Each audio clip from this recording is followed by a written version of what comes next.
Greetings, mind crafters, and welcome to another exciting Minecraft conversation on this gorgeous, hey G, this gorgeous morning. There's little Giovanni. Anyway, I'm Kimberly Quinn, there's little G, and he knows enough to stay away from the pond, which is a good thing, right? I think his dog's just he's super smart, actually, and very cute. So the pond froze, this is beaver pond number 1 here. It froze and unfroze, then froze and unfroze, now it's like in the middle. But anyway, I'm elated to be back on snowshoes here and having that mobility. It's great news. And so I wanted to talk today about, just came in the Jeep on the way here, about the Serenity prayer that they use in the 12-step programs. And it doesn't need to be a prayer for you. That isn't even at all the point of the conversation. You can turn it into that, because the 12-step programs are actually not based on religion. They are based on a higher power for sure. But anyway, I love it because, especially this time of year at the holidays, but honestly, with it's everything going on in the world, I mean, it's a good one anyway. So, and I'm going to paraphrase it a little bit, but basically it says, to ask, God's source, universe, however you want, to grant me the strength to accept the things I cannot change, the courage to change the things I can, and the wisdom to know the difference. Now, how can that not work for everybody? Everybody, even Zen monks. Seriously, I think they're probably pretty good at it, to be truthful.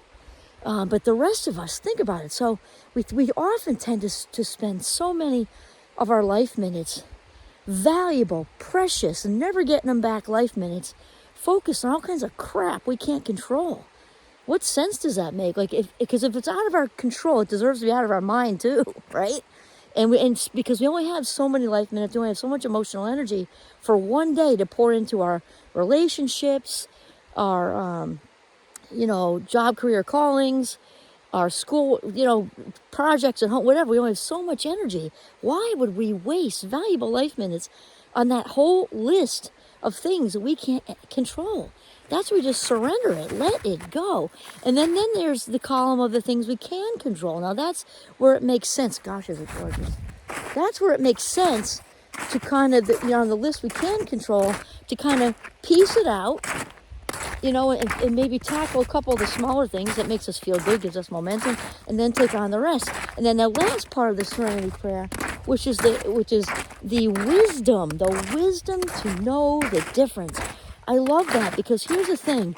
When we get caught up on autopilot, which is the biggest thief of life minutes, check out that pond, which is the biggest thief of life minutes there could possibly be. That means we're just zoning out. Zoning out is not restful. It's just a thief of life minutes. It's not rejuvenating. It's not like the real, genuine rest.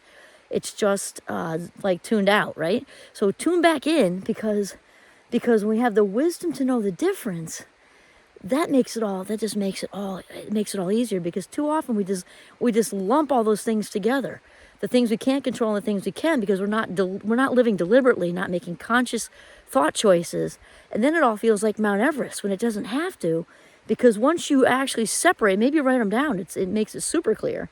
Once we actually separate those two columns and kind of light a match to the one we can't control, it really simplifies things, and it can fine-tune our focus on what we can control. So there we go. Again, and the wisdom to know the difference, because where the focus goes, the energy flows. That's how it works, and then it just makes our whole better existence. Living deliberately is the key. Think of the alternative. It's just like, you don't want to be in the back seat of your life. No, heck no.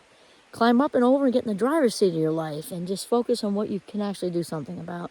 All right, awesome. This is Kimberly Quinn signing off from the beautiful Notch in northern Vermont. Have a mindful day.